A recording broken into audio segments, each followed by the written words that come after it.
Welcome back, familia, to NorthsideLDN. Caramba! Estamos aquí. We are back. Man's back with Omar. What you saying, Omar? You good? Hey, man. Always happy to be here, man. Another week, another games of football, man. We're going to get into it. I hear it, man. I hear it. Listen, we're going to start with, before we start, make sure you're subscribing to Omar. The link to Omar's channel is the exact same that you can see right there. The link to his channel is in the title as well. So make sure you're supporting the real man, them. You know what I mean? Support my African brother. Support all my brothers, no matter where they're from. We're all human. We're all the human ways. And listen, support the real ones, innit? The real ones coming up. You know what I mean? He's on the road to 3K. So come on, man. Support Omar. Let's get straight into it, Omar. The Man City game. Did you watch it? What's your thoughts, bro? You know what? I actually I watched the second half, right? And this is the thing, bro. This is why they're league champions. Like literally that whole game, right? Around until like the last few minutes, when they did it at the time, and then they just kept on giving away corners. You're just sitting there if you're an opposing fan saying, bro, why are you giving away all these corners, bro? Why are you giving them a chance to score from the set piece? And you just could tell, bro, when they scored that goal, I was like, this is why they're champions. This is why they're champions. Because what did people say? What did I say? What did many people say?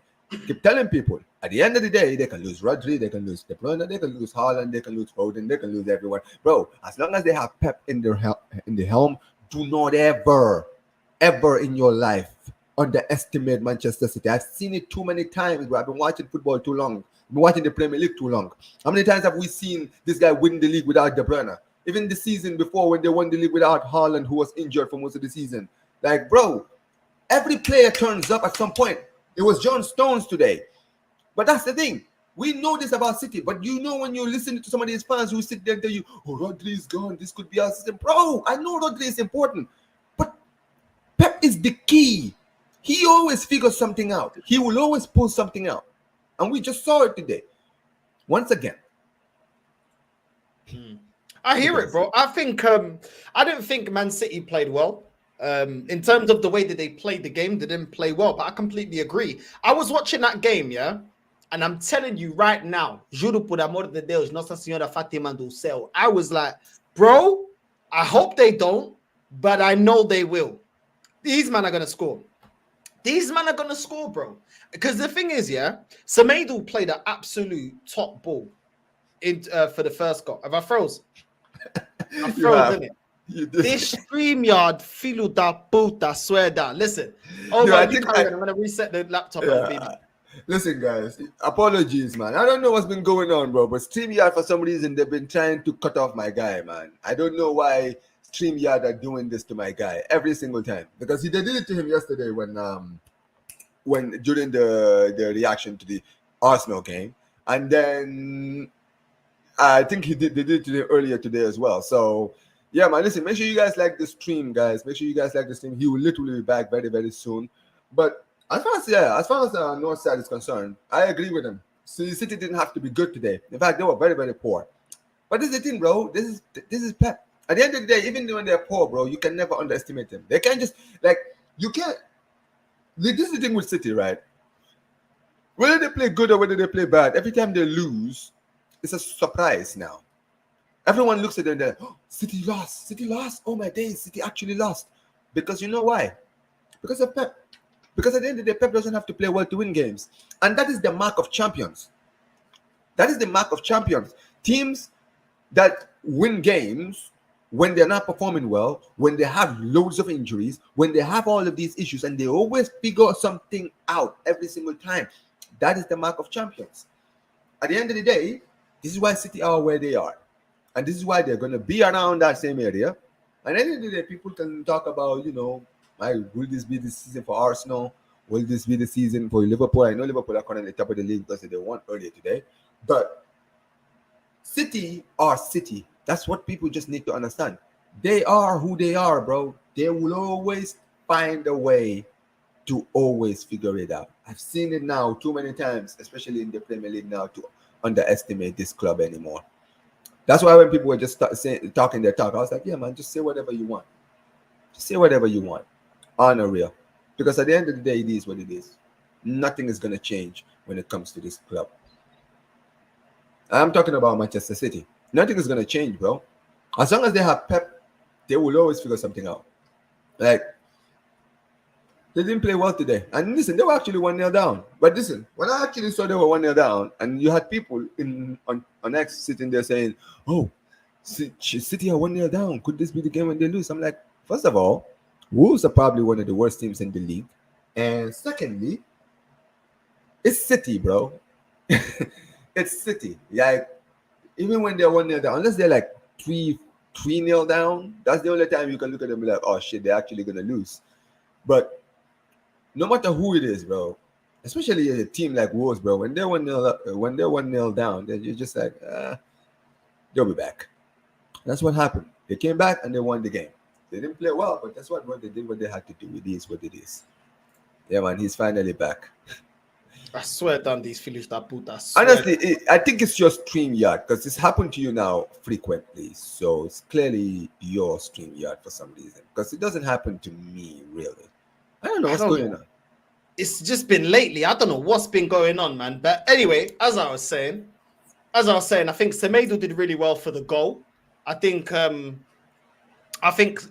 made some really great saves, man. Really, really good saves, bro. He kept them in that game. I can't lie. Even though Wolves were cutting through the midfield of Man City, he made some great saves. The shot from Bernardo Silva was a great save.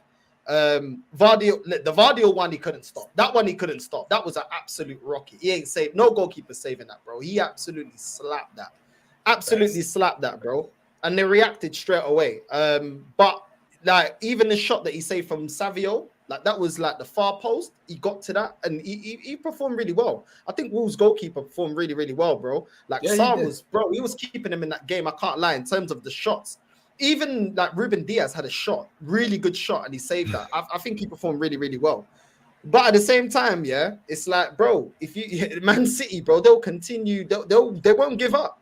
And last minute, bro, you know what I mean? Stones just heads it in. They tried to wall it off with Bernardo. They'll say that Bernardo's obstructing the goalkeeper. He was never obstructing the goalkeeper. And then you have people on Twitter, and I'm not even talking about Arsenal fans, but a specific guy on Twitter. He's actually shout out to Kurt Thompson, bro. This flipping guy, right? Sitting there moaning about referee. Bro, I'm like, dude, you see this? At the end of the day, bro, we saw at the end of the day, Howard Webb got it right. I'm sorry, he got it right.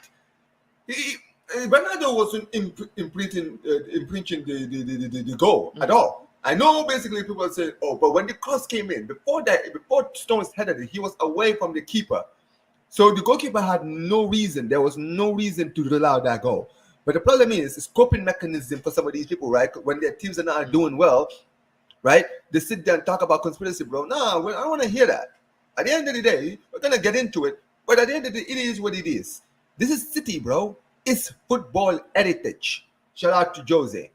At the end of the day, Manchester City, this is what they do. This is why they've won the league so many times. Because at the end of the day, you always have to this is how it always ends every single time with this club. They don't have to be good, but this is the thing.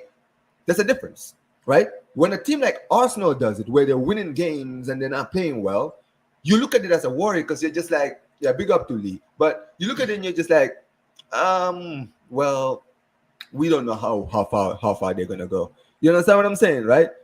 And they need to wake up. When City do it, it's because we've seen them do it this constantly, where they win games when they're not performing well, and they always end up doing it a lot of times.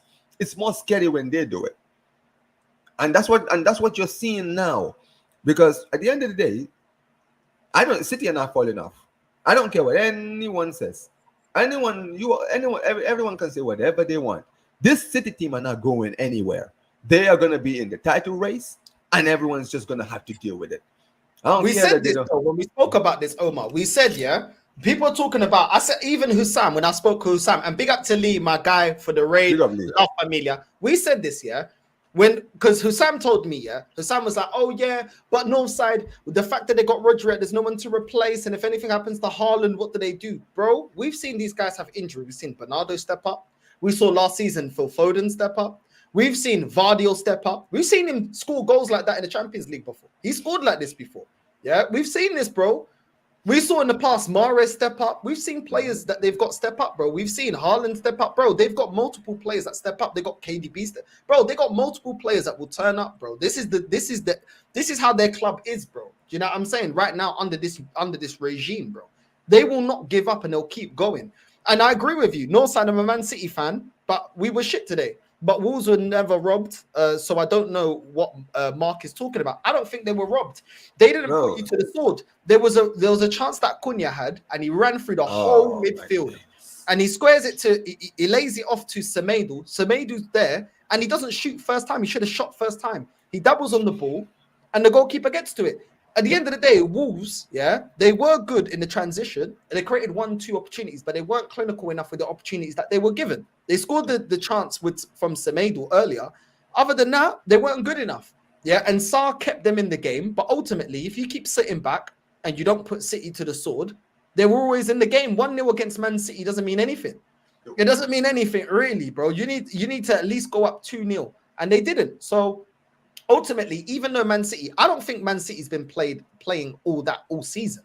But we've seen this year in, year out with Man City. This is not when they start hitting their heights and playing fluid football. It's not this time of the season.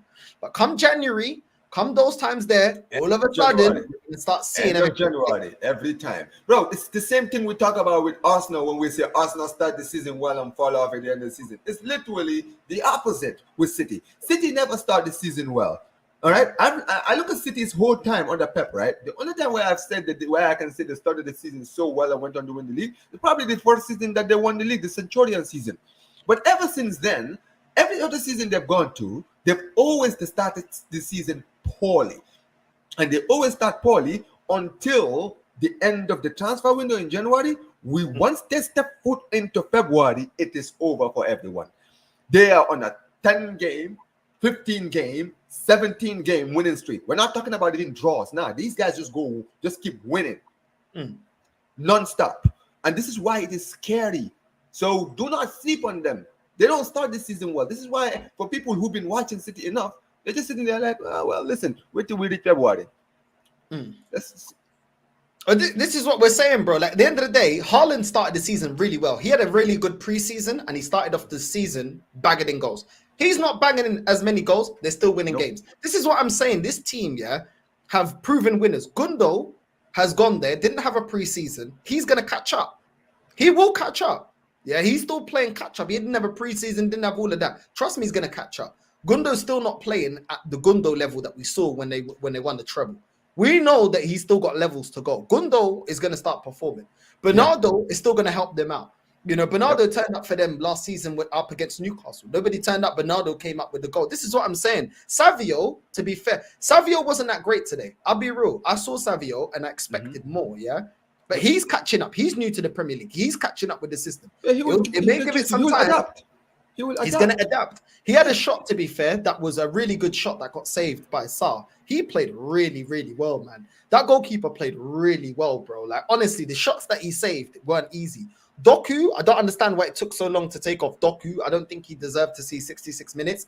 The guy was breaking down the counter-attack, but we know this, bro. Like, he should have came off. Awful, bro. He's rubbish, bro. I don't understand why Pep keeps starting him, bro. I don't understand this persistency with Doku, bro. I don't either, bro. I really don't. This guy, bro. I you know what it is? With some footballers, you can kind of see the potential. The only thing Doku has is pace. And yes, if he had finishing, that's what I always say about Doku. If Doku could finish, he would be a scary winger. But the problem is, this dude, his decision making is so ridiculously slow. Like, I'm just like, yo, how old is this kid guy? Like, I'm sure he's not even that young. Like, that's the thing. At the end of the day, he's 22. Nah, he's 22, bro. Dude, he's 22, he's but still, kid. come on, man.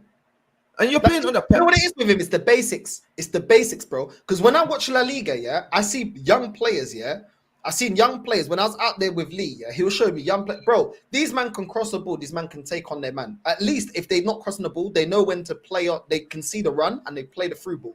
You know what I mean? Nice. So they pass it to a player in a better position in the final third. I don't see any of that composure when it comes to Doku. I don't. It will work because it's Pep. Remember, Pep got Sterling playing well. Yeah, let's be real. He got him playing well. He made him effective. And then when Sterling went out of that Man City system, you saw him declining. Yeah, so Pep will probably get the most out of him. Pep got the most out of Zinchenko. But Pep I will got say the this. most out of Jesus. Yeah, but at But the I'll end of say the this. day, he I will will be say a this. player.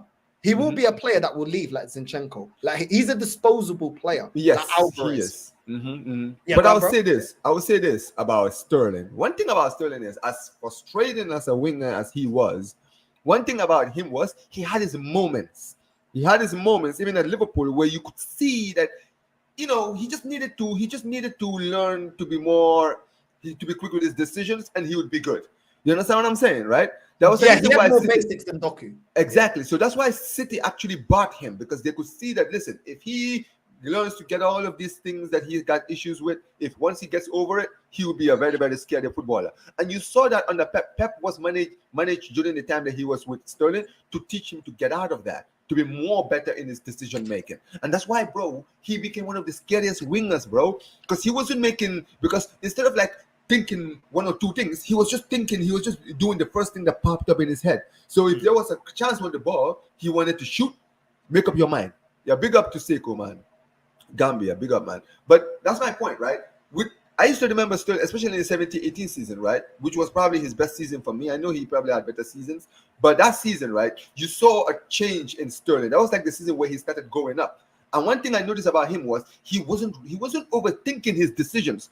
Every time he had the ball, De Bruyne put it in the plate, he would just shoot him. Right? He was just shooting. He wasn't thinking of, oh, where's the goalkeeper? Which area should? No, he was just like that. And that's why you saw he was so scared that season. But Doku has never shown that. Even when he was a Stade Rennais, I'm sure if you talk to Steve watches League 1, he will tell you, this guy, when he was there, bro, he was awful, bro. If you look at his goal scoring record in Stade Rennais, it was poor. So this is why them spending the money that they did on him, bro, made zero sense to me. I was like, bro, this Doku guy, like, he's always been talked about, but I don't see what everyone else sees when I watch him. And we're seeing it now. No, I hear it, man. I hear it. Like, this is what I'm saying. Like, right now, like, I expect them to go into January and get a Rodri replacement. I expect that. Yeah, that's the expectation you have. GG's. If they don't and they don't win the league, then they're gonna get the same energy that everybody else gets. Do you know what I'm saying? Because we all know what they need. There's no excuse for it. They need a backup. They didn't go out there in the market and replace it in the summer. That was a risk on Pep's behalf. He should have had the foresight to have a backup to him. Obviously, they've at times played Kovacic and Gundo at the back, try to play him on almost like a double pivot. But bro, the way that Wolves are running through them, that come on, up against better opposition, you probably go more than 1-0 down. You know, but that's true. That's the thing about Pep, though. He'll change it. He won't persist with the same nonsense, bro. He'll change it. He's a proactive manager. We've seen that. He will change it. And trust me, he will tinker and tinker and tinker. But the way he would look so frustrated on the sideline with Doku, and they're passing in the final third at times, he was frustrated. He was frustrated. I can imagine. And listen, you're right. I'm gonna be very honest with you, right? If they go to the transfer window in January and get someone like Zubamendi, it's GG's for the rest of the league. If they get a player like Zubamendi, or let me think. I'm trying to think of like even if they get like a Kimmich, I don't know. I don't think this is gonna happen. But if they get someone like a Kimmich in January, oh my days, it's over for everyone. Like at the end of the day, you mentioned it. One thing I would say is this also. I still believe that they would win the game because also, let's be real, Wolves have been poor. They haven't won a game this season. They have not won a game this season. So at the end of the day, Pep they didn't play well today, but they got the win, and that is what matters. And then in games like this, where you have injuries, you have all of these problems in key areas, and let's call it for what it is. These injuries, despite the fact that we're saying that Pep can learn a way out of it and still figure it out, these injuries are still key to the team, right? Losing both, I don't know how long De Bruyne is going to be out. I know Rodri is out for the season, but I'm sure De Bruyne is probably not going to be back until maybe January, probably. I don't know. I haven't actually checked how long he's going to be out for. But if he's out for that long, he will be back. That's what people need to understand. And all City have to do is to it doesn't have to be pretty. It doesn't have to be pretty. All they have to do is to just be in and around the first, second, or third with Arsenal and Liverpool. Right? All they have to be is just be a few points maybe behind these clubs. And once De Bruyne is back, and they go to the transfer window and get a number 6, yep, it's over. Because then they will just go on their madness. And I know, and we know, even though Liverpool, I know won today, but Liverpool are still not the complete product. And we've seen Arsenal after yesterday that they're definitely not the complete product. So when City go on these runs, yeah, it's GG for everyone. Because Arsenal will drop points and Liverpool will drop points. And then City will just do the 5p just like that. Listen, I don't really understand. Like, if he's not going to trust Matheus Nunes, why keep him? You know, Pep, that's one thing I didn't understand about it. You don't really trust him. You brought him on in the 86th minute. You don't trust him. Your main DM is out. He's the only other player really that can play DM. But then again, he has played Stones there before. He has played Stones in that position before. Yeah, he has. You know, so will he put Stones there? Will he trust Matheus Nunes? I don't know. Maybe the City fans in the chat, you lot can let us know. I mean, you guys, it's your club. But we've seen Stones play in the DM. We've seen Matheus Nunes play there. But I get that Stones don't get into that position when obviously Rodri is fit. But now that Rodri is out, this is the most incentive. If they play Stones or Matheus Nunes next to a Gundo and a Phil Foden in a 10 or something like that, they would probably look a lot more fluid. I don't know. Yeah. Those are just ideas, bro. Like, but yeah, I agree, Kurt. I think Nunes will be sold in January as well. I don't understand it. He doesn't I'm gonna be real. You know what it is? Maybe I think that he might have seen something in Nunes, and maybe it's just that he's seen him in training and he's not doing what he wants. That's the only reason I can think of why he's not playing Matheus Nunes. Because how much did they spend on Matheus Nunes? I'm sure it was that one. Was it 60? How much did they spend on Nunes? It was a lot of money. They didn't buy him for cheap. I'm sure they bought him for a lot of money. So it really doesn't make sense to me why Nunes is not going to play. Because Nunes is a number 6. You just mentioned it. Honestly, the only assumption I can give is that Pep doesn't trust him. I'm sure Pep has probably seen him in training. He's not been doing what he's asked of him. 53 million. Yeah, bro, that's a lot of money. You understand what I'm saying? I mean, he should have definitely been Rodri's number 2, most definitely, and he should have been in the lineup while Rodri is injured. But at the end of the day, it's clear to me that he's clearly not doing something right, and that's why the manager doesn't trust him. Now, I mean, they were linked in the summer. They were linked to Guimarães.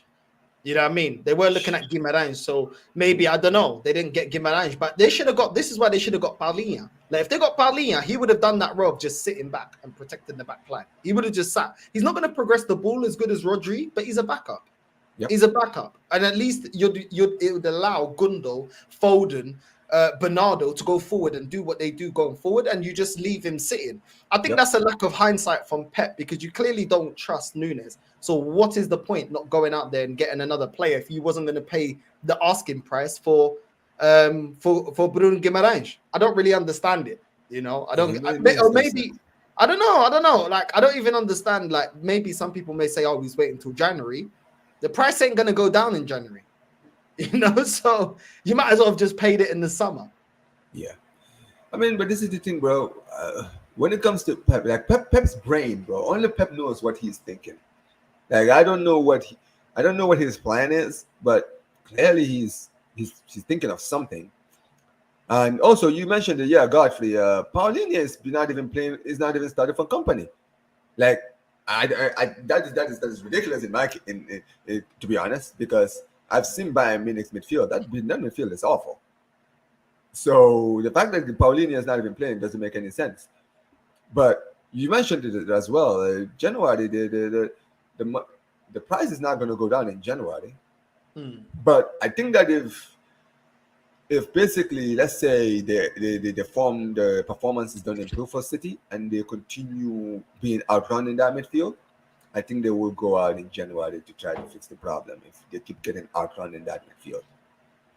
Northside, our problem is our retired director of football has a relationship with Jorge Mendes. We have many of his clients like Bernardo Silva. Bro, we saw how that worked for Wolves. The Besiktas as well. Whew. Do you know what I mean? Like, that guy, is not in the best interest of the club, nor is he in the best interest of the player. All he cares is about his commission for what he can get for his players. So if that is the case, I don't know. You're the City fan. If that is the case, then bro, you need to distance yourself from Jorge Mendes, because that guy, is an absolute leech. He's a leech. Nah, he He is. doesn't make the right decisions, bro. Like I remember when they got that Fabio guy, the young striker Silva. from Porto, Fabio Silva. Fabio Silva, to go to Wolves. Bro, come on, man. They spent good money. Wolves spent 40 good money on it. million. 40 million, you know. They Come on, literally man. spent 40 million euros on that guy.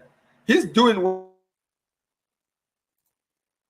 but this guy has never shown at any point that he's a 40 million. Bro, this guy failed at Anderlecht, bro. Anderlecht. And they spent 40. No, you just mentioned it. Even at Besiktas, I've heard that even in Besiktas, bro, the fans in Besiktas hate George Mendes. Absolutely hate him. Now I've heard, bro, like I used to remember people were warning Wolves back in the day, because when they got in Ruben Neves and all these guys, right? They were telling them, they're like, yo, this is gonna blow up on your faces. I swear to God, man, this George Mendes guy, he doesn't care about your club. He only cares about his interest. But let's just hope that for City's sake that he's not directly working with the club. Maybe he just has a relationship maybe with the guy who's in charge over there. But there you go. KDB's already back in training. He'll be back soon. Well, this is what I'm saying. All right then, well. You know, if Arsenal were proactive, we would have went and got the players necessary so we could pick as much points as we can up until January. Yeah, to leave us in the best position. Whatever they do in January, that's on to them. But we've done our job. And we've made sure games like Bournemouth, where we dropped 3 points, we have the striker to make sure that we get over the line. Brighton, where we dropped 2 points, we got a draw. We pick up the 3 points because we've got a striker. You know what I mean? Also in Europe against Atlanta, you got the striker. But no, this is the problem. We never pounce. Arsenal never pounce when there's issues at City. We don't make the most out of it. We don't make a statement. We don't go out there and go, do you know what? Oh, you lot got weaker? Okay, no problem. We're going to make the difference. And this is what frustrates me about Arsenal. Like, anyone sitting there thinking that this City team ain't going to win the league, well, you're in for a rude awakening at the end of the season, bro. Because I'm telling you, by hook or by crook, these men are going to do it. This is what it is, bro. That manager is relentless. You know, this comment here, big up Noah. I was cursing everyone Northside except Edison and Haaland, but I still want Bernardo and Gundo out. We need big investment to elevate our levels back up. Doku needs to go to the bin. Right? You want Gundo and Bernardo out. You know, I think Bernardo's head is gone. I think this guy's been wanting to leave England for so long. Bro, Barcelona have been trying to sign this guy for the last 3 seasons. And he has been even saying that he wants to leave. He wanted to leave last season. And for some reason, they keep persisting with this guy. I don't know. I could be wrong, but it seems like he's mentally he's not really there. I think he's been poor for a while, Bernardo. He has been. Look, at the end of the day, I still rate Bernardo very highly. I do rate him very highly, bro. If Barcelona can sign him, bro, I would not complain. Absolutely not, because I still believe he's a good player. He's coming back to Benfica, man. He's coming back to Benfica. La Magie, bro. He's coming back to Benfica. Hey. Okay, either Barca or Benfica, man. One of the two. One of us will be happy if he joins us. If he joins one of us, I'll say that. I think he'll probably go Barca. You know what I mean? Yeah. But his performances have been poor even for Portugal. Portugal, yes. Portugal have been rubbish, bro. Like, I've been seeing him, and I'm like, Bernardo, what are you doing, bro? Like, I don't know. Like, even when he plays on the wing, I don't understand him playing in the wing, because a lot of times he's ineffective. He doesn't have the speed. He's slowing down. He's ineffective a lot of the times. He gets the ball. He holds onto the ball okay, but he's not really creating much going forward. Right. He's not really. It's not that Bernardo picking those, you know what I mean, those intricate passes and stuff like that. I don't know. Mm-hmm. But big up Kuma. Johnny Stones. Vardio is class. Pep got it wrong in the second half by switching Savio and Doku. The team must improve. Champions again. Ole. Big up, bro. I thought you can't be critical after a win. Apparently you can be, but now we see it here. See, it's funny. We're seeing all the City fans here, right? What are the City fans saying? They are saying about all I've heard is City fans criticizing so far. All I've heard is City fans complaining about Gundogan. I've been hearing it even before the show started. I've been hearing every time, like even in my stream, City fans sitting there telling me how Gundogan didn't have a good game and how the players needed to improve, that Doku was poor and all of these stuff. I'm like, bro, if you actually listen to what City fans, you would think that they drew the game or they lost the game. But you know what that's called? That's called standards. This team has won so many league titles. that when they even don't play well and they win, it's not good enough. But you're supposed to be sitting there celebrating when you're playing poor but getting the wins. Absolutely ridiculous. Crazy. Our new director of football, Hugo, has the same relationship with George Menj. Bro, bro. Listen, man, for the sake of your club, man. Because you know what's funny? This guy, he tried to do the same thing with us last season when we signed João Felix, right? Because basically he was trying to get like some of like Bernardo Silva and all those guys. He was trying to lure them to Barcelona, and he was basically trying to do this thing with like the sporting director Armani, right? Where he wanted to have a working relationship with Armani, but Armani didn't want to have a working relationship with him. He just wanted to sign the players, but necessarily what Jorge Mendes wanted to have a working relationship with the club, but the club didn't necessarily want a relationship with him. Okay. And there you go, bro. Clearly, Armani did his history. He saw what this guy's track record is in working with clubs. I think City versus Barcelona. If we draw, oh yeah. I mean, listen, we're in good form right now. We're in the form of our lives right now, bro. We are deadly. We will be getting into Barca. I know you're happy, bro. I know you're happy right now. Yeah, I'm patient, bro. I'm patient. But yeah, man. But yeah, what's your thoughts on today's game, Liverpool versus Chelsea? I haven't heard your thoughts on that. You know what? This reminds me of Liverpool, Chelsea back in the earlier years, not before recently. Like since I would probably say, well, this game was great. It's everything that I expected, to be honest with you. Back and forth from both teams. Both teams went for it. Both teams had chances. And in the end of the day, I predicted Liverpool to win 1-0. They won 2-1. But I think that, honestly, both teams did their thing, right? And at the end of the day, I just think that Liverpool they just edged it at the end. And defensively, I will say this. Them starting Reece James today, that's actually surprised me. I thought Reece James would come from the bench, but listen, at the end of the day, I was very impressed with the performance. However, I do also want to say this about Liverpool, right? Szoboszlai is an absolute bum, bro. Szoboszlai is, dude, this guy, right? His decision, like, you know how you talk about Doku's decision making. Szoboszlai, I don't know what's happened to this guy, Northside. When this guy was at Leipzig, this guy was one of the scariest players in the Bundesliga. But in the Liverpool shirt, this guy can't even. He doesn't know when to pass, when to shoot, who to pass to, or any of these stuff. Makes just not made sense for the Prem though, Omar, bro. Like we've seen players like this, like Havertz, was looking like a baller in the Bundesliga. In Bundesliga, don't look as much as a baller. Do you know what I mean? Shevchenko was ripping it up in Syria. Comes over here, not good enough. Veron as well, when he went to Man United, bro. He went there with big reputation. Gone, man. He couldn't do it over here. Do you know what I'm saying? Like, we've seen Jackson Martinez as well, another player. Do you know what I'm saying? Like, we've seen flipping Falcao, like another player. Like, there's loads of players here that they may not necessarily be dead players. They're not suited for the football here. It might be that, but I'm not seeing what you've seen of him. Obviously, I've only seen him in the Prem. But one thing I've seen, not every player is a bum that doesn't make it in the Prem. They just don't have the attributes to 100%. Don't get it twisted. No, sorry. I am not sitting here saying this guy is an awful footballer. He would never make it anywhere. Because, like I said, I see this team in the Bundesliga, and he was good in the Bundesliga. And you know what? I agree with you. At the end of the day, just because you flop in the Premier League doesn't mean that you're a flop. Like Diego Forlan failed at Manchester United. Guess what, bro? This guy's one of the best strikers I've seen in my lifetime. In the 2010s, bro, this guy went to the Bundesliga. This guy went to the La Liga, bro, at Villarreal, and literally won the European Golden Boot when he was at Villarreal, right? At Atletico, he was scary. In the 2010 World Cup, he was one of the best strikers out there, man. Sometimes it's just not meant for you in certain leagues. Certain footballers don't adapt to certain leagues, right? You see players like Januzaj or even Moreno. This is what I said about Moreno. Even Pepe, there's a reason why we paid all that money, because in League 1, he was a baller. And we saw glimpses of it at Arsenal. No Arsenal fan can tell me you didn't, because I saw his run and what he was doing for the team on our run into the Europa League final.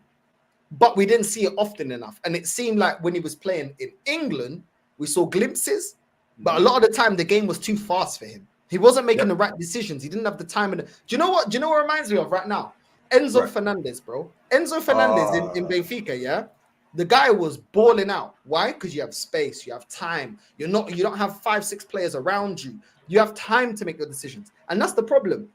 When Enzo plays for Chelsea against a team that's not aggressive and they don't press hard and they don't have a lot of runners in the midfield, Enzo looks good. But when Enzo's playing against a team like, for example, Liverpool, that they kind of balance it between pressing and kind of, sitting back, hitting on the counter. As soon as they go forward, he can't keep up with the pace of the game. As soon as the tempo goes up, he can't keep up with it. But do you know what I'm saying? You see, I hear a slower league. I hear it, bro. Listen, when you watch La Liga, you've been in Spain recently with Lee. You see how La Liga, this stark difference between La Liga and the Premier League. La Liga is about ballers. That's where ballers go to play. This is why when you look at Brazilians playing in the Premier League, bro, how many Brazilians have you seen actually make it in the Premier League? Some of the best Brazilians we know, like even our childhood idols like Ronaldinho and all these guys, bro, these guys never played in the Premier League. You know why? Because if you play in the Premier League, players like Ronaldinho, bro, I'm not saying he would not make it in the Premier League. Absolutely not. I think that he would have done it anywhere for me, right? But the thing is, in certain leagues, you're not going to see the best of players. Like you said, Pepe in La Liga, he's actually a gunman for Villarreal. He's their best player, right? And this guy was a free agent. He was playing in Turkey last season, but look at him now, completely rejuvenated his career at Villarreal, right? And some of these players, that's why I always say, whenever I see ballers, I always say to these ballers, please don't go to the Premier League. I always say it, bro. Every time I see a baller leave and they go to the Premier League, I'm like, oh, God, bro, you've ruined your career. Because, dude, the Premier League, ballers, I'm not saying ballers, there haven't been any Premier League ballers, but in that league, bro, it's different. Ballers don't get a chance to shine. You understand what I'm saying? Like, I think about someone like Pogba. If Paul Pogba, when he left Juventus, went to Madrid or Barcelona, bro, this guy would be considered one of the best midfielders in the world at this point. Yeah. Because in the Serie A, he was over there, he was given the freedom to do whatever he wanted, right? But in the Premier, when I was even watching in the Premier League, because I watched him in Juventus, I wasn't seeing the same player at Juventus, but I saw the glimpses of the player that he was there, the long shots, the passing, the pace, all of these stuff, right? The strength, all of these stuff. I used to see it, but there was so much pressure on him, and the team wasn't exactly. He didn't exactly have a good team around him. You understand what I'm saying? That's why when you saw him for France, look at him for France, bro. Look at when Pogba was playing for France. Completely different player than he was for United. Lukaku, I feel like was better at a big fish in a small pond. When he was at West Brom, he played well. Like he performed. When he was at Everton, he performed. As soon as he had to perform for Man United and Chelsea, that's when it was like, nah. Do you know what I mean? Like at the lower teams, he actually performed well. But when he had to go to the big teams, bro, it was just like, nah. Lukaku's biggest enemy is himself. Because this guy, when he left United, when he went to Inter, bro, Inter was the perfect club for this dude. This guy went to Inter, and he was playing some of the best football of his career. He was finally people were finally just beginning to recognize him, and he messed it up by coming back to the Premier League. Like, why would you come back? I'm sorry. I know the club was having financial issues and all that, bro, but I don't care if you have to cut your wages down or anything, bro. You are currently in a good environment where you're playing the best football of your career, bro. Stay. What do you have to prove in the Premier League? And you saw it. At the end of the day, this guy returned to the Premier League and they ended up ruining his time at Chelsea by saying that he never wanted to leave Inter Milan. Then why the hell did you leave? You understand what I'm saying? He's at Lazio now, isn't it? No, Napoli. Napoli. That's it. But that's the point. At the end of the day, when you really deep it, right? Some of these footballers, I always say this, that's why especially Brazilians, I always say to Brazilians, please, bro, don't go to the Premier League. Go to La Liga. Go to La Liga, bro, because La Liga, look, I'll give you the perfect example, Vinicius Jr., bro. If Vinicius was playing in the Premier League, bro, he would have never made it. I'll tell you why. Do you know how long this guy needed until he managed to the best Vinicius? Vinicius had 2 seasons where he was completely inconsistent, from 2018 to 2020. It was in 2021 that we started to see what Vinicius could really do. in the 2020-21 season. But guess what? Madrid were patient because they knew that there was a player in there, right?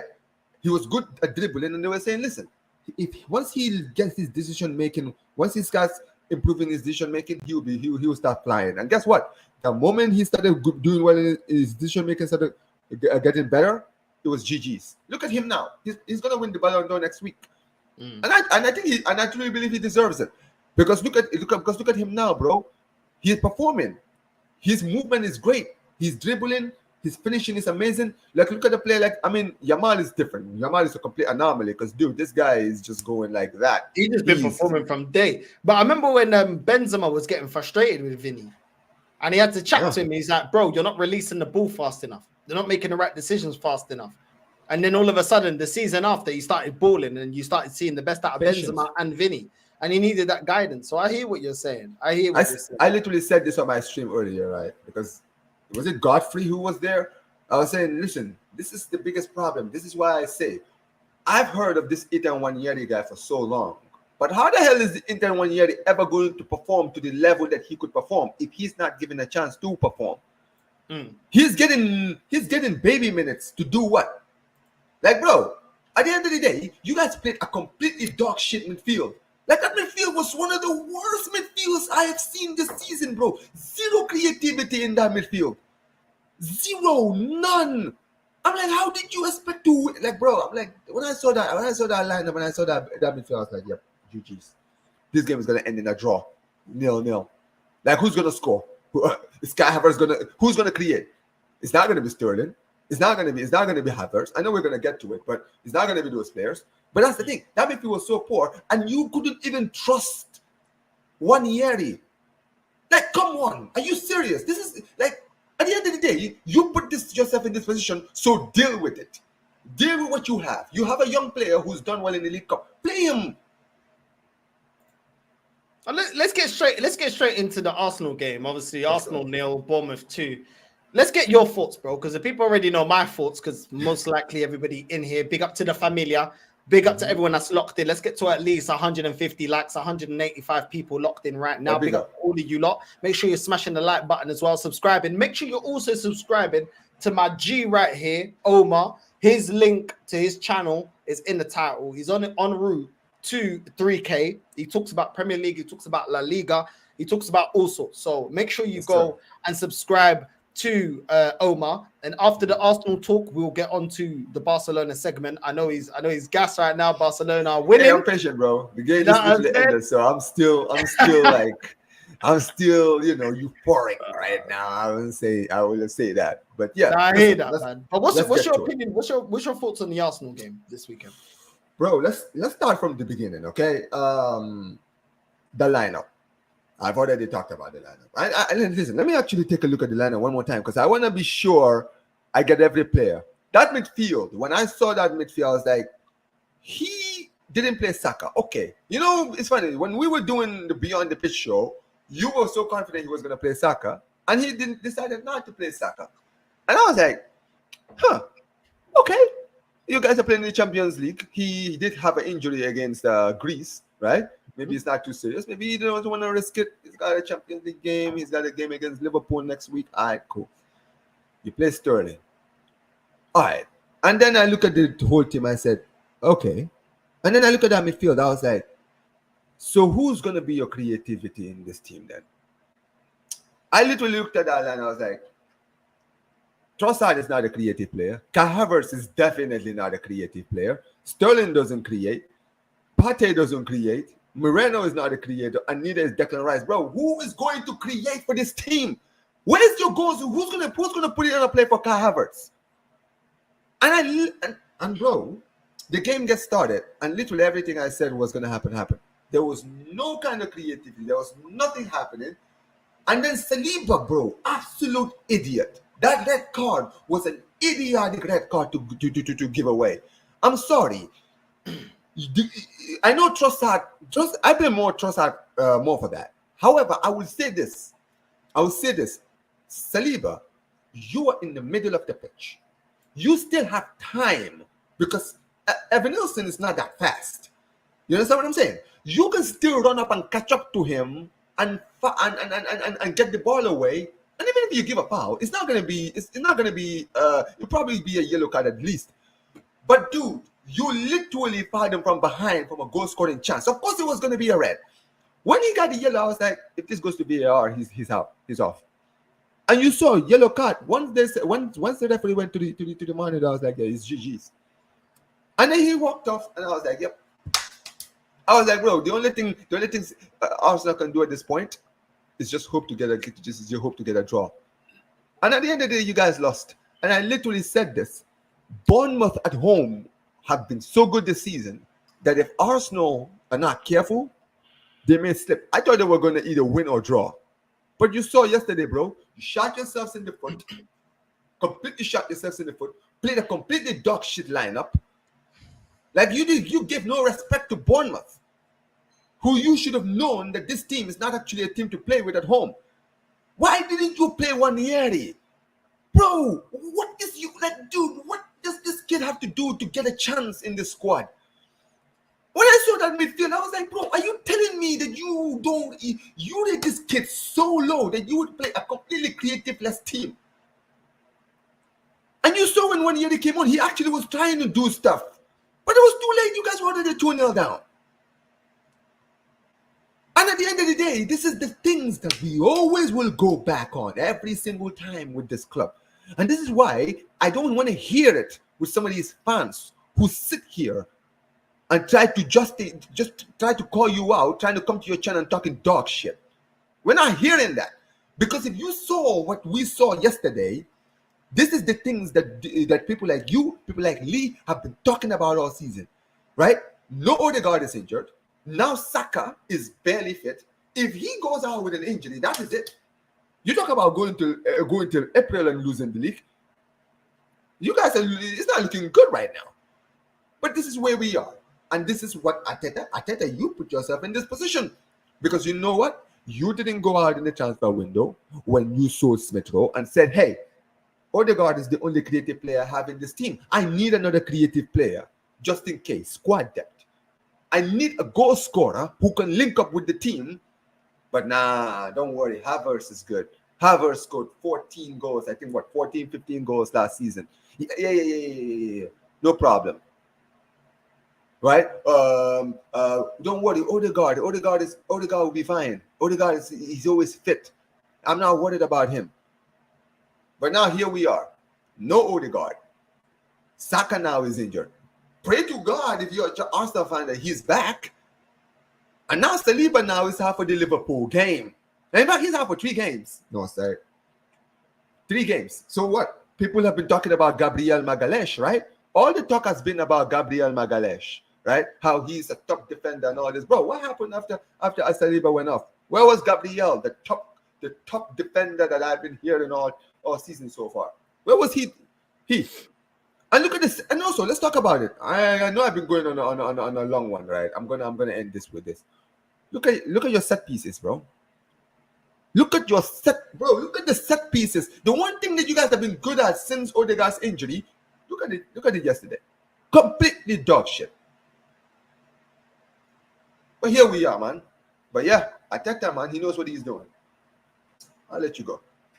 Big up to Crying Son. Big up for the super chat, my G. Big up Northside. Speak how you see it. I see it exactly how I've been calling it, bro. I see it exactly how I've been calling it. For you to play 3 DMs in midfield and think that we can transition, bro, there's a reason why you need a ball carrying midfielder. You need somebody that can play in tight spaces and can spot a pass. We've seen Partey is on the decline. We've seen this already from last season. We've seen he's been on the decline. Yeah, at the start of the season, he's been horrendous. You can't expect Partey to do it. Yeah, but you want to keep him. Cool. You have to justify that. You want to play, you bringing in Mikel Moreno. I thought he'd be more of a replacement for either Partey or Rice and play that kind of sitting role, shielding the back line. Why is he playing as a number 10? Like, you can't just play players in positions that don't have the attributes to play those positions. And we've seen this manager do this before. I don't understand this shoehorning players into positions that they can't do that job. I don't understand it, bro. I don't understand it. And maybe this guy thinks he's so smart that he can do a Pep. When Pep has centre-backs playing as fullbacks, he doesn't get them bombing forward. He basically gets them out on the wing, yeah, and he gets them sitting. He doesn't ask them to do things that they cannot do. But this manager thinks he's so smart that he can just reinvent players because it works so well with Zinchenko. It's worked so well in the way that you're trying to play Kai Havertz. How many games last season did we see Kai Havertz play? I think it was like 16 games, something like that. 16, 17 games we played Kai Havertz in the 10. When we all knew he was never a 10. We didn't buy him as a 10. We bought him to play as a striker. And it took him 16, 17 games to realize this guy cannot play as a 10. Why are you buying a player not knowing their best position? How can you scout a player and say, yes, we're going to buy a player, but we're not going to play you in your position? Why are you buying that player? Why not just buy players that naturally play that position? Why are you playing a Moreno in the 10 when he has absolutely no attributes to play that? The guy wasn't transitioning with the ball. The guy couldn't pick up a pass. The guy couldn't create anything in the final third. What are we doing? Then you have to, this is the thing, this manager has to justify, Arteta, no matter if you love Arteta or not, he has to justify his decisions. Why are you getting rid of Fabi Vieira if you're not going to replace him? I didn't want Fabi Vieira, but replace that filo da puta.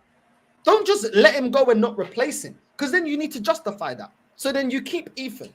So you deem Ethan, yeah, the reason, for me, I look at it like this. If you send a player out on loan and you keep another player, it's because you deem that player can do a better job. Facts. So then justify your decision in keeping Ethan. Justify your decision in keeping him. Play him. Let's see. The kid is playing the game against Bolton. It's probably our best player in that game against Bolton. And then He's got 2 goals. He's starting to gather some momentum, and then you drop him. What kind of man management is that? What kind of man management is that? It makes no sense. You're the one that kept him instead of loaning him out. He would have got more minutes being out on loan. You bring in Sterling. Sterling has been uma pucaria, bro. This guy has been playing. The last game, he played with Sterling on the left, and then he had Jesus up front. These guys are not warranting starting any games or playing any games. But you're giving Sterling and Jesus more minutes than Ethan. And I will argue, Ethan, with the minutes that he's been given, has done more and has warranted more to be starting games or playing or getting the minutes that them two are getting.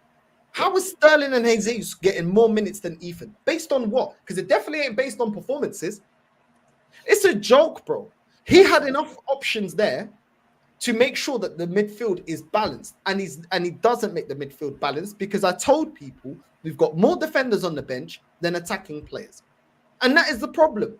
We went into this game saying, yo, comfortably, every Arsenal fan, whether you like this manager or not, saying, yo, we should be able to beat Bournemouth. As soon as we saw the international break, a knock to Martinelli, a knock to Saka, I said it. I said we should have enough to deal with these guys. Yeah, you should. You should. I said 2-0. I was on Honest Rivals on Friday. I said it was going to be a tough game for you guys because Bournemouth so far this season, I've seen them at home. They've actually been playing well against big teams. I know they lost to Chelsea, but even Chelsea had to work for that win. You understand what I'm saying? And at the end of the day, I said, despite everything, I still think that you guys were going to win 2-0. But you saw it, and you just mentioned it. I'm glad you said it. At the end of the day, what's the point of sending Fabio Vieira out on loan and selling Smith Rowe and then keeping Wanyeri if you're not going to play Wanyeri? Like, this is the problem. You currently have a squad, Northside, of players like Jesus, who was not deemed not good enough for City, who are currently the champions of England, right? Sterling, who wasn't considered good enough for City or Chelsea, right? Good enough, and they're playing for your club. This is why your club, unfortunately, would always be where they are right now. And the people who know it are the people who are calling this out. All of these other people, I don't even want to call them names, but you know who they are, who pathetically try to explain, right, or try to justify why certain loans, like, bro, we saw it on that show when you were literally showing this Babs guy talking about why Sterling is a top loanee. I'm like, dude, stop selling me these stuff. And I'm not even an Arsenal fan. I'm like, yo, I watched this brother at Chelsea. He was finished. He was finished, bro. There's a reason why Maresca, the manager of Chelsea, looked at his whole squad and said, I currently have a better team now. I have more players that I trust in this current team than you. Bro, he decided to work with Madueke Madu. instead of Sterling, bro. What does that tell you? He said, I can get a tune out of Madueke, yeah? And Madueke, let's be honest, Madueke hasn't had the career that Sterling had. Sterling's won Premier Leagues, yeah? Sterling was in the Liverpool team when he was cooking with Suarez. You know what I'm saying? And man like Origi, a man like, what was he up to Sturridge? You know what I'm saying? So let's not go on like Sterling hasn't played well. Bro, this guy said, I can work with Madueke. I can't work with you, bro. I can work with Mudryk. He literally kept Mudryk and... Oh, my days, bro. Do you realize how many players in this current Chelsea team are not good enough? And he said, yo, I would rather play with these players. He literally called this guy out, took his number 7 shirt, and literally came out in public and said, I don't want Sterling in my team. And you, Mikel Arteta, said, even though he's not good enough for a team that finished 5th last season and was nowhere near the top 4, I will take that player and bring him to my team. And he will help me win the league. Nobody outside of you is taking you seriously. And this is why I can't respect some of these people who try to justify all of these nonsense. Because that's what it is. It's nonsense on our side. If you are serious about winning the league, you don't go and buy other clubs deadwood, especially clubs that are not doing well, better than you right now in the league. How are you going to go and buy Chelsea's deadwood when they're not even doing better than you in the league? With those same players. But here we are, man. We are here again. But bro, I want to... This is the thing, yeah? They only want to talk about how great the system is and, evolutional system and stuff like... Cool. When things go sideways, where are all the things that these Arteta only fans get behind? Where is it, bro? Where is it, you filhos da puta? Where is the spreading the goals around against Bournemouth? Where is scoring from set pieces? Where's the Calafiori bang? Where's Havertz, the player that we need to respect? Because Havertz is on the way to scoring 20 goals. That's what these filhos da puta wanted to tell me. Yeah? Little Houdini verts. A man trying to explain how this guy is amazing. Vai tomar no cu, so estúpidos da merda. I'm tired of the rubbish, bro. I told man, scoring from set pieces isn't a consistent way of winning football. I used to see Stoke score from set pieces. I used to see them have that. Who's that player that used to have that long throw-in? The lap. Yeah? Did they consistently win games? No, they didn't. Yeah? They were never in a title race. We're trying to win a game, bro. We're trying to win the league. And you man think that, we're going to keep scoring goals from set pieces. These men want to talk about dark arts. Well, guess what? I don't think Bournemouth played the dark arts. But you know what? You reap what you sow. If you want to champion dark arts, now you got dark arts, bro. Yeah? Now you got dark arts because it works both ways. Yeah? You want to do dark arts? No problem. If they did dark arts, I don't want to hear you maricas da merda crying, bro. Get on your mother's bitty. Cala esa boquinha. Cala esa boquinha. I don't want to hear it. Oh, yeah. Because you man only want to talk about flipping dark arts and all this stuff. When it convém. There's a saying in Portuguese. Quando te convém. When it suits you. When it suits you, we can do dark arts. We can do that. Yeah? Every single player for Arsenal against Bournemouth looked like a pussy out there, bro. I swear down, bro. I'm pissed off, bro. That performance here was the desgraça, bro. I was fuming after the game because I'm tired of it, bro.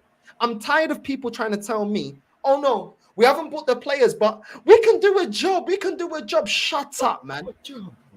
We can do a job. I told you, we don't have the players to turn up. And funny enough, yeah, all the players that they champion, yeah, are the same players. Every time it goes sideways, yeah. This manager, this is the thing with Arteta, yeah. Arteta is a very good manager when Plan A works. But this guy is not a problem solver. And what do I mean by problem solver? You see, when we beat Chelsea, and then Kante goes, you know what, yeah? We need to change to 3 at the back. Man changes the system that goes on to win the league. You see Jose Mourinho, when he goes up against Fergie in the Champions League, eliminates them and goes on to win the Champions League with Porto. This is the type of tactician you need, yeah? There's a time where your manager needs to earn his money. This guy ain't earning nothing, bro. This guy ain't doing nothing, bro. I'm tired of it, bro. Yeah? Every single time we need this manager to think outside the box or get us through. Bro, this guy does nothing, bro. Nothing. Nothing. His solution in Europe is take Porto to penalties. His solution against Aston Villa is, just start complaining. It's a disgrace. It's a disgrace. The referee you're a disgrace, so feel that puta. You're a disgrace. How about that? You're a flipping disgrace. You never know how to beat the opposition. As soon as they got your number, you don't know what to do, bro. The same old pucaria, bro. The same old rubbish. Bringing on Kivio. What's Kivio going to do to save the game? Then you take him off. What is this, bro? What is this, bro? Man thinks he's swapping Pokemon cards. What are you doing, bro? If you're bringing him on, then justify this flipping substitute. He's wasting substitutions. Kivio on, Kivio on. It's like Mr. Miyagi in Karate Kid. Wipe on, wipe off. Wipe on, wipe off. You feel that puta. I'm so pissed off about that game. I hear it. Miyagi, bro. I hear it, bro. Listen, I completely hear it. No, sir, let me tell you something, right? I don't know Northside, but I'm gonna be very honest. You see, when that goal, when Saliba got sent off, I was watching the game and I was like, you know, they could actually go on to lose this game. And the reason I thought that way is because I said, first of all, I didn't rate this lineup and I thought they were gonna draw. But now that they're down to 10 men, there is zero creativity, and now these guys are 10 man down. The heads are gonna go. And you saw after that first goal, the heads was gone. The heads were completely gone. When that first goal went in, I said, yep. I literally said it. When that goal went in, I was like, yeah, they're losing this game. They are losing this game. And why do I think this way as a neutral fan? It's because I've been watching Arsenal this season so far. And so far, all we've seen in the games where you guys haven't played well is that defensively, you guys have been good. We saw it against Aston Villa, Northside, when you guys were getting dominated, right? And Watkins was having a stinker of a game, right? But guess what? You guys had such an amazing defense in that game, and somehow, some way, you ended up fluking a goal. And just like that, they go forward, trying to get the equalizer, and then you score a second, and everybody starts hyping up the win. Oh, what a gutsy win against these guys. Yeah, it works. When plan A works, just like Noah said, you said, when plan A works, it works well. Guess what? Yesterday, when they went 1-0 up, plan A didn't work. Where's plan B? And that's the moment where I was like, yep, it's over. It's over. Because where is your king? To all of these Kai Havertz fans, where is your king? I want to know. Where is this Kai Havertz who's apparently going to score? Bro, Kai Havertz was probably the worst player on the pitch yesterday. Like, all of them were bad. Don't get it twisted. All of them were bad. I've been hearing people telling me how this team is Saka, Odegaard, and Havertz. That's the whole team. Are you having a laugh? Are you seriously kidding me? You see this Kai Havertz nonsense that we keep hearing Northside, right? Bring me any striker. If Watkins was at Arsenal, he would score 20 goals in this team. Easy. Duran would probably score 20 goals with this team. If Kai Havertz is scoring 14 goals in the league, when so far we've seen him so far, this guy does nothing and scores goals and does his trademark celebration, and everybody's sitting there saying, yeah, we don't need a striker, this and this and this. That's my point. You guys don't watch football, bro. All you guys see is what the stats show you. Even at what games when this Kai Havertz youth, right, scores goals and does zero. No side, nothing for whole 90 minutes, right? Nothing throughout the game, but he gets a goal and that's it. That is it. Great game. And we sit here every day and we're like, this is not what you need. A striker is not just a goal scorer. They are a threat. They are a threat. You see today, Lewandowski scored twice. He scored twice, but guess what? Throughout the game, every time he went forward and we had a chance, he was a menace. He was behind the defender's back. Pause. But he was basically pressuring this guy. Bro, he literally had a goal line clearance today. No side. Our striker got a goal line clearance today. But that is the presence of a striker. A striker puts pressure, right? Every time he went forward, he looked like he was going to get his hat trick. What does Kai Havertz do? Where's the energy for Martinelli? Every time I see that filo da puta, he's like, oh, Mario, running down there with Mario, like a Super Nintendo, just running. Scored the goal, filo da puta. How can you be in front of goal and you don't score that chance? It's a Mario Luigi running down, flipping Moreno and Martinelli, bro. Mario and Luigi in the midfield. I'm tired of it, bro. I'm pissed off, Martinelli. bro. Uma desgraça da merda. They took cansado desse filho da puta, bro. Yeah, but he just ran. Oh, it's a Mario. He's 22 years old. Fuck off, man. You dickhead. I'm tired of it, bro. This Martinelli guy. It's bullcrap because these men, only want to be selective, They're selective when they got a certain energy, When it's Trossard, he's better off the bench. What the hell is flipping Martinelli doing, bro? What's he doing? But you don't see him. Oh, it's okay. He runs fast. Is this Mario Kart? You stupid merda. How is it? Why is he not taking his opportunity? If Trossard did that, I'll bench him. He's better off the bench. Shut up, man. You maricas da merda. Shut up, man. You know what I'm saying? But there ain't no talk. I ain't seen no talk about Martinelli. Yeah? They love that. They love a little bit of Nelly, bro. It's getting hot in here. Take off all your clothes. I am getting so hot. I want to take Martinelli's clothes off. Oh, they love it, bro. Take just a little bit of and a little bit of They love it, bro. You know what I'm saying? Because he's one of the favorites. Oh, you can't say nothing about Martinelli. Oh, no. Oh, it's Martinelli. Oh, Martinelli's a good player. Cala boca, filho da puta. I'm tired of this rubbish, bro. These men are selective when they want to have standards for players and when they don't want to have standards, That filho da puta, sell him in January, bro. I don't he needs to go. Sell him in January, bro. I told these man, these certain players, and I'm going to let you go, Omar. No, go ahead. Certain players, it's because they got a passport. Because they're Gucci, Youngie, like Edu says, Gucci, Youngie. Oh, he can run around you. He has a lot of energy. Cala boca, filho da puta. I don't care if you're Brazilian, bro. Piss off and go play for flipping Palmeiras or something. I'm tired of it, bro. But it's Martinelli. Nobody can say nothing because Martinelli is he's a Gucci boy, Youngie boy. Cala boca, pa. I'm talking inside this pucaria, bro. This guy ain't done nothing, bro, since he's been here. But these man, these man will rather, suck this guy off, instead of going out and actually saying, do you know what, Trossard's a better player. And Trossard wasn't even great. He was rubbish, he But was. keep the same energy, bro. Keep the same energy, but they don't. Oh, it's Martinelli. Oh, man, we're going to play Mario Kart. Me and Mario and Luigi running down the wingy. Cala boca, pa. I'm tired of it, bro. I'm tired of it. This guy, his career has fallen off like Machine Gun Kelly when he wanted to send for Eminem. Yeah, there you go. You ain't got the ingredients, big man. Yeah, how about that? You feel that puta, and your Brazilian passport ain't gonna save you, Marica da Meta. Ain't gonna save you, bro. Because I see my boy Pedro Neto, and at least he balls out. You're rubbish, bro. You are rubbish. Yeah, and this family, because he's Brazilian, I couldn't give a crap, bro. I seen Rivaldo, I seen Ronaldinho, I seen Roberto Carlos, I seen ballers, bro. I seen R9, bro. No way I kick us out because he's Brazilian, bro. I couldn't give a crap. He's Brazilian, bro. I couldn't give a crap, bro. Are you actually producing? No, you don't. So why are you always shielded? Why are you always shielded? Because Trossard is 29. Because Trossard's 29. Oh, no, but we can't. But he's better off the bench.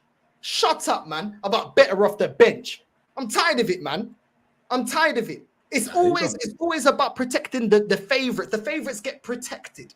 No, bun it, bro. I rate Trossard. I'll criticize him. Yeah? I liked Partey. But I've been criticizing him, saying he's not good enough anymore. I like Rice, but I've been criticizing him. I'll criticize you even if I like you as a player. If you don't perform, I don't care if I like you as a player. You are getting criticized. Calafiori, that filo da puto's on my merda. Flipping Ben White as well. I'm tired of it, man. Man like Ben 10, Man like flipping Ben 10 just transforming into George Michael, bro. Man like Ben 10. I'm tired of it, man. I'm tired. I'm tired of this club. I'm tired of the favoritism. I'm tired of the rubbish. I'm tired of the agendas. I'm tired of all of it. No, I hear it. And you know what? I'm glad that you mentioned it because all these people that always talk about Martinelli being Brazilian. First of all, does this guy even start for Brazil? Because I know you guys don't watch international football, but every time I watch Brazil, this guy doesn't even start for Brazil. Bro, they had a striker called, what was his name? I even forgot. He's playing for Botafogo, bro. They had two players. They had a winger who was playing for Botafogo, Luis Henrique. He's starting over Martinelli. What does that tell you? Even Brazilians don't rate Martinelli. And first of all, you see this whole Martinelli thing, right? You remember when Klopp was basically talking about Martinelli and how he was talking about how he wants to sign him with Liverpool and all this nonsense. Bro, some of these fans, they're still living off that. Wake up and smell the coffee, bro. This guy is not the same player. He's been poor for the last 2 seasons, bro. He's done nothing. Let's call it for what it is, right? This guy had a good start in his career at Arsenal, where he was showing potential. But we have to be honest. It's the same thing the energy I give for Ferran Torres. When Ferran Torres was young, he was showing potential. But I'm judging Ferran Torres in 2024, and I want him out. Because I've seen enough. I've seen this guy be a bum. And he even scores goals for my club. He has games where he performs. But this guy is so dreadful. I'm like, I'm done with this dude. And the same thing has to apply for Martinelli. Watch what you're seeing. What is this guy doing at your club?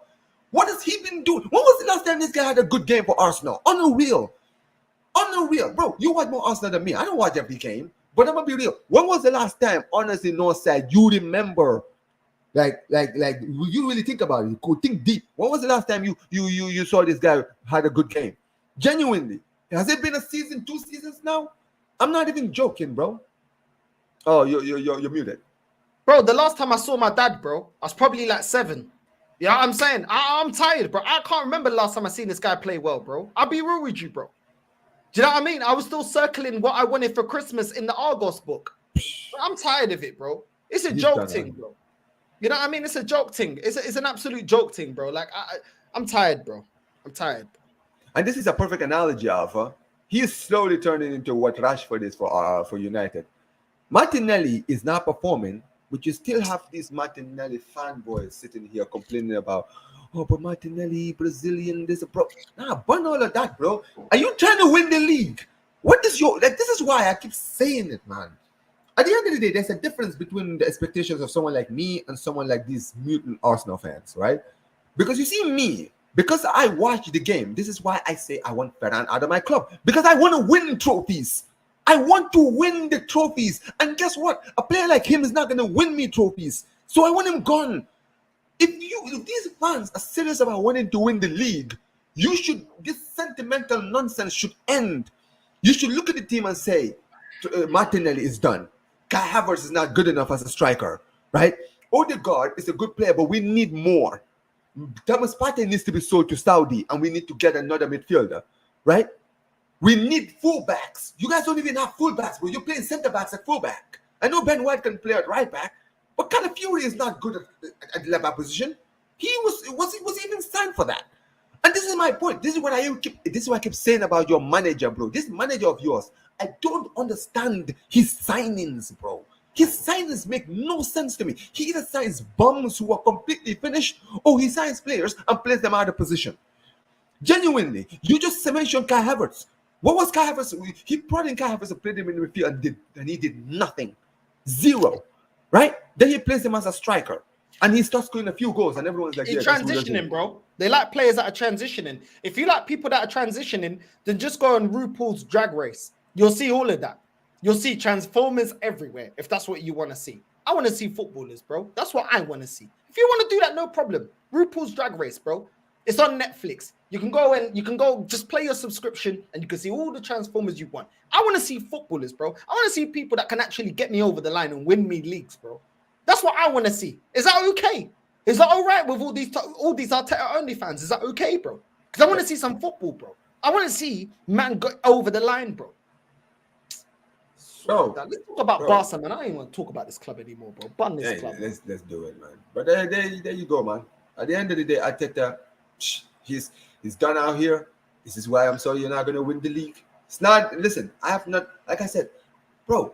If Arsenal win the league, I'm not losing sleep. If Arsenal don't win the league, I'm not losing sleep. I'm just speaking as just a normal fan. And when it comes down to it, you have to be real. What is your expectations? All this sentimental nonsense needs to end. If you are serious about winning trophies, you go out and get the players that will win you these trophies. You see when Pep was ready to win the league, and after that first season where he finished, third, right? You see what he did in the transfer window? He went out, sold all the bums in the team. Completely got rid of the bums on the team, right? And rebuild a whole new squad. And guess what, bro? He went to win the league with 100 points, because that's how you win league titles. You see, when Klopp was ready to challenge, he built his team. He didn't go out and buy deadwood from other clubs. When they bought Van Dijk was a player that was wanted by every club in England. And you know what happened, bro? He went and spent 75 million on a Van Dijk, and that sealed his defense. He went out there and bought Brazil's number one because he needed a goalkeeper.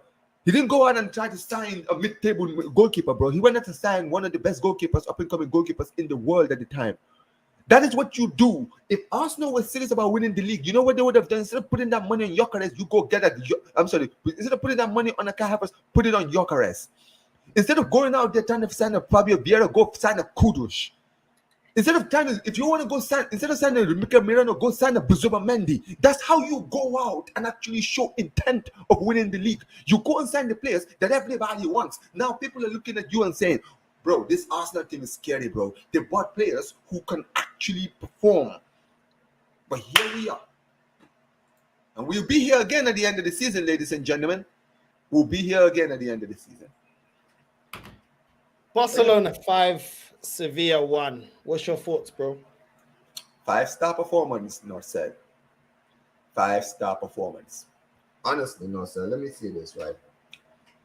Did you get a chance to watch the game? No, I didn't get a chance to watch it. If you get a chance, you can go check the highlights. As you're talking, I'm going to quickly watch it. When you're watching the game, bro, you know what is so scary about this Barca team on the flick, Northside? When we go forward, I can imagine being an opponent of Barcelona right now, bro, especially in the league. When we go forward, bro, it always looks like we're going to score. And it's not even a joke. Like, Yamal had a chance to score today. Rafinha had a chance to score today. 2 goals today by Lewandowski. Pedri with an absolute banger of a goal. And Pablo Torre. See what I'm talking about youngsters, right? No, sir, that is a youngster. That is a youngster right there, right? Coming on the pitch and scoring twice. Scoring twice, bro. You got Gavi returning today. Macasado is in the starting lineup. He's starting over Frankie de Jong. You got players in the team, right? With all the injuries that we've had, our manager, who actually knows how to manage, has managed to build a team out of kids and managed to stay relevant and top of the league and scary in Europe, that everyone is looking at us and saying, oh, this Barca team is actually one. People need to start taking this Barca team seriously.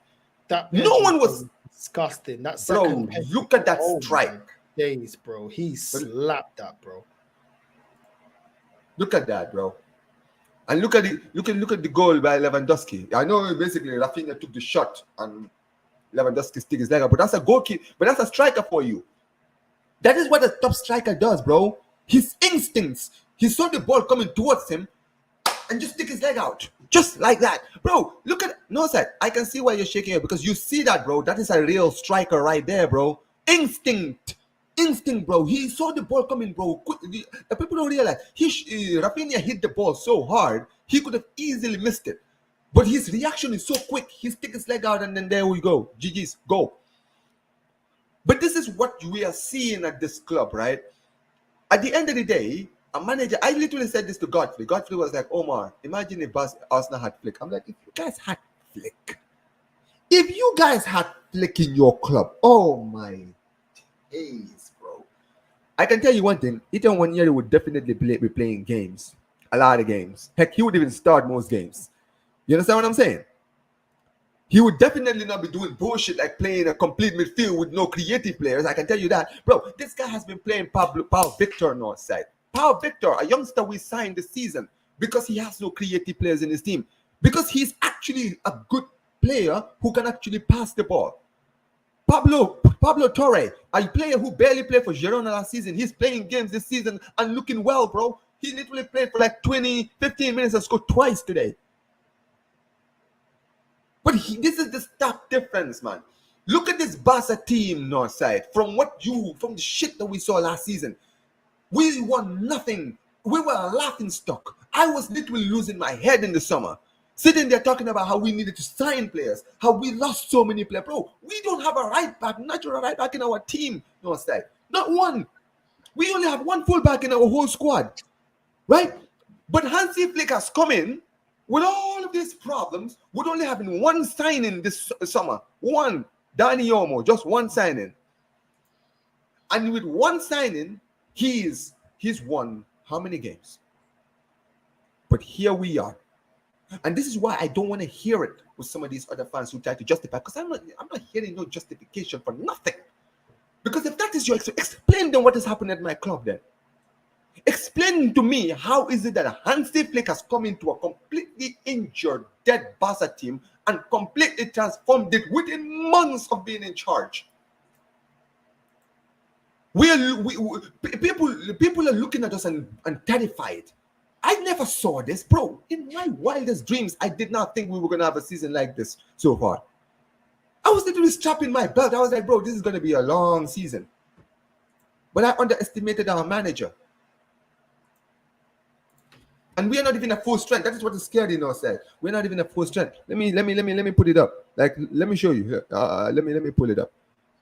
Don't get it twisted. Our squad is coming back because Danny Olmo was on the bench. Gavi was on the bench. He came on. What's his name? Frankie De Jong and Fermin Lopez were on the bench. But look at this. No, sir. Ter Stegen is out for the season. Christensen is coming back in November. Araujo is coming back in December. And Ferran Torres is also coming back. So we have, currently in our team, we have 5 injuries. And 2 of them are out for the rest of the season. Right? But right now, we're playing, our centre-back partnership is a youngster in Kobashi who's highly rated and a player in Inigo Martinez who we're trying to get rid of in the summer. He's looked completely rejuvenated under this new manager. New man. He's probably been our best defender this season. And this is why I'm like, bro, we're not going to, I don't want to hear it with some of these people. Because this is what a good manager does. Big up to Jez, man. Big up to Jez. Like, bro, like, this is what I'm saying, man. Jez has been saying it for time. You know what I'm saying? Jez has been saying it. Jez has seen so much football in his time. Seen ballers we've never seen. Do you know what I'm saying? Ballers that people get excited when they get in FIFA Ultimate Team.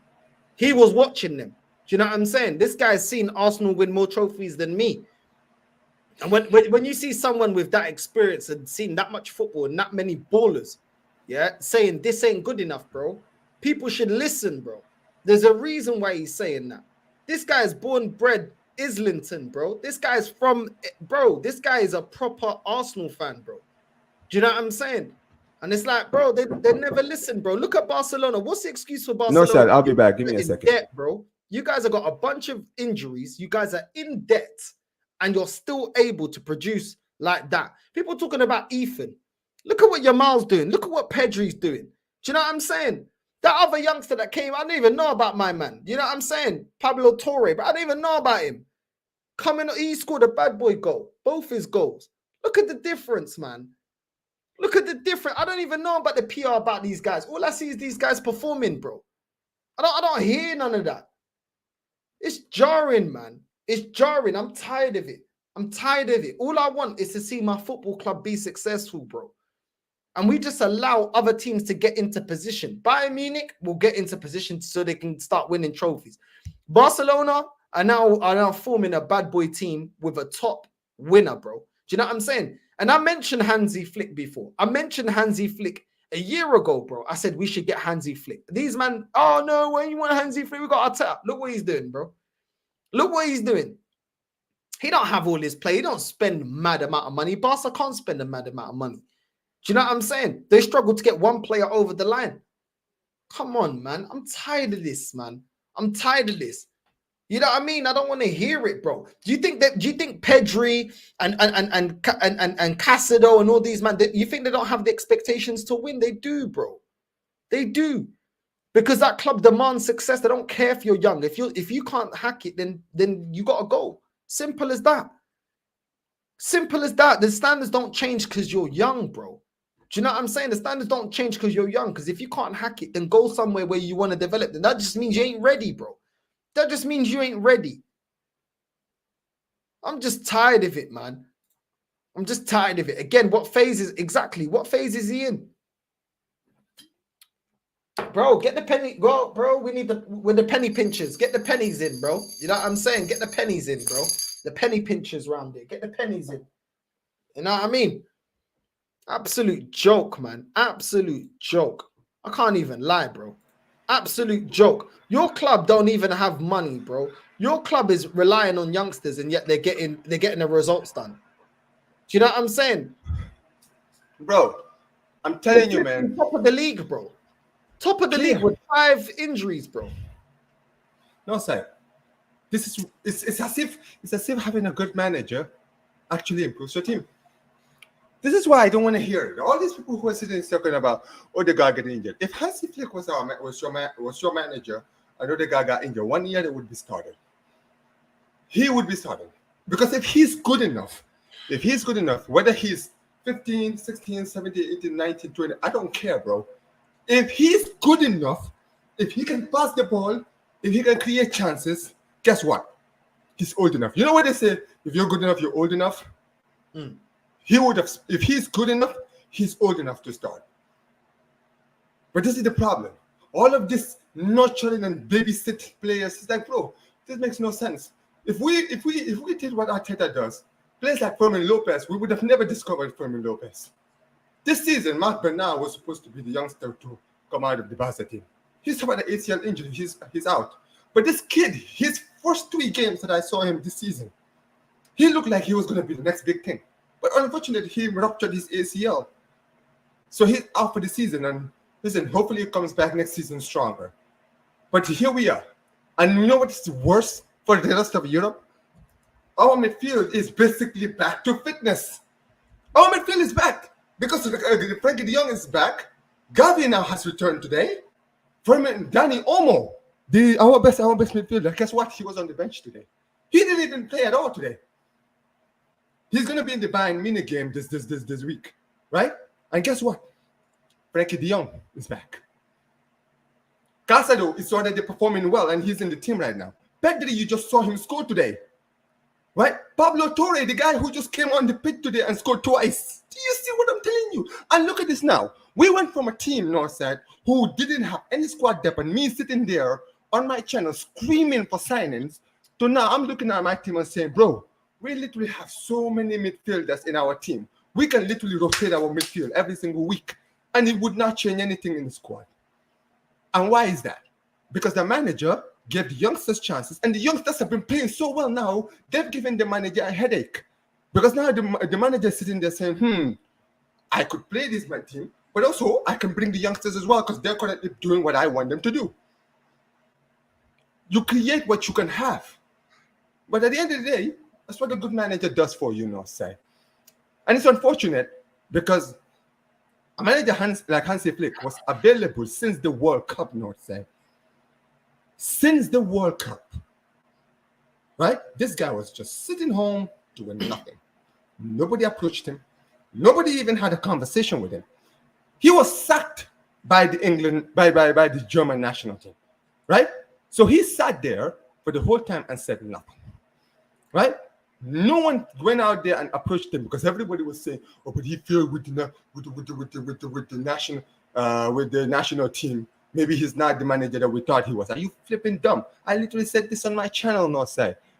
I'm like, bro, you know how many international managers I've seen fail at clubs, and you know how many club managers I've seen fail international managers. It's just like when we talk about players who can play in certain leagues and flop in other leagues. The same thing with managers. Some managers are cut out to be international managers. There are some who are cut out to be club managers. We've seen it. Capello was an example. Capello, club manager, top manager as a club manager, right? Won the league with Real Madrid, won the league with AC Milan, won the league with Roma, right? Won the league with Real Madrid 2 times when he was there, right? But guess what? For England and for Russia, did nothing. Absolutely nothing. Like Southgate, people can talk about, oh, Southgate was a poor manager, but let's call it out. This guy's a club manager, absolutely dreadful. But for England, the closest that England ever got a chance of winning anything is under Southgate. And the same thing applies with Hansi Flick. Hansi Flick won the treble with Bayern Munich. One of the most powerful, scariest teams I've seen in the Champions League. A team that completely embarrassed us in the Champions League, right? And then He goes to Germany, it doesn't work out. Why is it that then nobody, for 2 years, he was unemployed. No one actually went to talk to him. And Barcelona just walk up and say, "Oh, Hansi Flick, are you interested in being the Barca manager?" Oh, yeah, cool. Because he's not young and he's not good looking, bro. That's what it is. They like young managers, or they have to be young or they have to be good looking. That's what it is. Big up to Halftime Hooks. Make sure you're subscribing to Halftime Hooks. We will be having a show tomorrow, me and Halftime Hooks. So make sure you're subscribing to my guy. You know what I'm saying? Halftime Hooks. Make sure you subscribe to my G. I see you, Hooks. I see you shining. You know what I mean? Like nines. I see you shining. You know what I mean? You're working, you're hustling, you're doing the shows and that. Big up to you, bro. Make sure you're subscribing to Halftime Hooks. We will be talking. He is. Tomorrow. Yeah, I'll be having him on my channel soon as well. I've actually been speaking to him recently. Yeah, man. So, he's a blessed guy, man. He's a blessed guy. Absolutely blessed guy, man. I don't always agree with him, but he's a blessed guy. He can he can call things out. That's what I like about him. He doesn't necessarily agree with the same things sometimes, but you don't always have to, man. Unless if you're real. If you're one of the real ones, bro, you don't always have to agree on everything. But if you're one of the real ones, man, it's always love. Yeah, Hooks is blessed, people. Make sure you're subscribing to Halftime Hooks, man. Help my brother out. You know what I mean? Let's get him to 1K if he hasn't reached 1K already. Come on, help out the man. You know what I'm saying? And also subscribe to Omar. The link is in the title as well. Make sure you're subscribing to Omar. Do you know what I'm saying? My G. Make sure you're subscribing to Omar and helping him out. Big up to Jez, man. Love, man. Very generous. Big up, Jez. I heard you talking about Jez earlier. And listen, I said this before when I was on your show with you. I think was it on League Gunners or on your channel when he was here. I said, all of these Arsenal fans, right, who try to debate Jez. I'm like, bro, first of all, respect your elders. And number two, there's a reason why there's a reason why you should listen to a guy like Jez. Jez has been watching too much football. He's been watching football longer than many of your parents have been alive. Bro, this guy, when he started supporting Arsenal, my mother wasn't even born. This is how crazy it is. This man has been watching football longer than my parents have been alive. But people want to sit there and question this guy's footballing IQ. Are you actually for real? I'm not hearing any of that, bro. At the end of the day, absolutely. This is what I'm saying. Like that supporters like this should be like, yo, they talk about your club. They know things you don't know. You shut up and you listen. Like he's one of the few people when he talks Arsenal. Yeah, I just shut up and listen, bro. I just listen to their heritage. I listen to things that I don't know, bro. Yeah, I mean, I don't know. I weren't there. I didn't see all of that. Do you know what I'm saying? Because if you know where you're from, you know where you're going. Do you know what I'm saying? You need to know your heritage, bro, because that's what your club is built on, the heritage of the football club. But big up to Jez. We never learn at this club. It's been the same for years. Time for change now. This could be over very soon. And we'll see the same. We'll see the sexuals making excuses.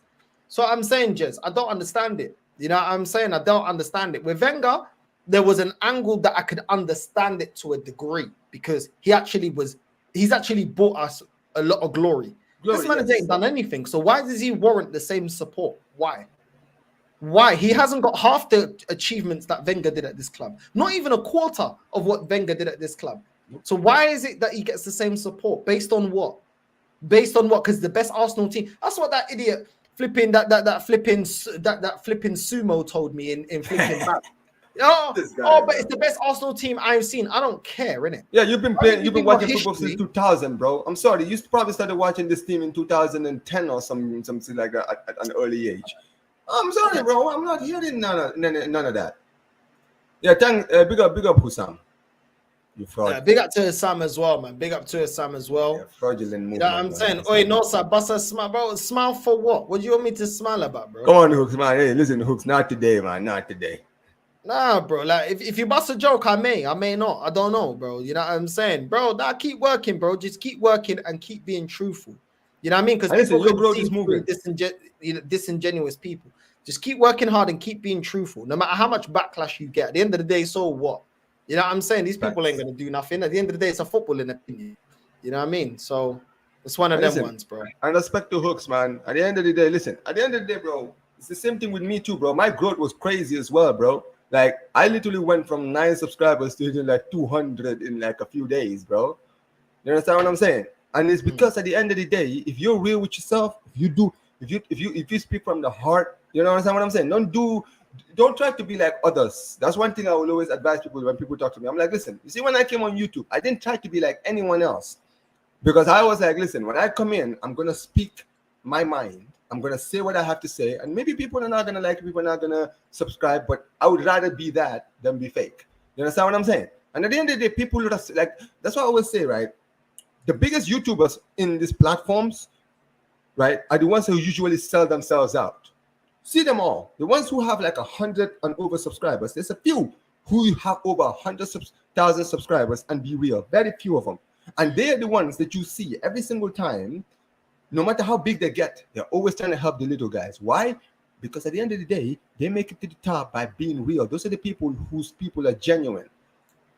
So don't ever get it twisted. Don't ever get it twisted, Hooks. Like, at the end of the day, just be you.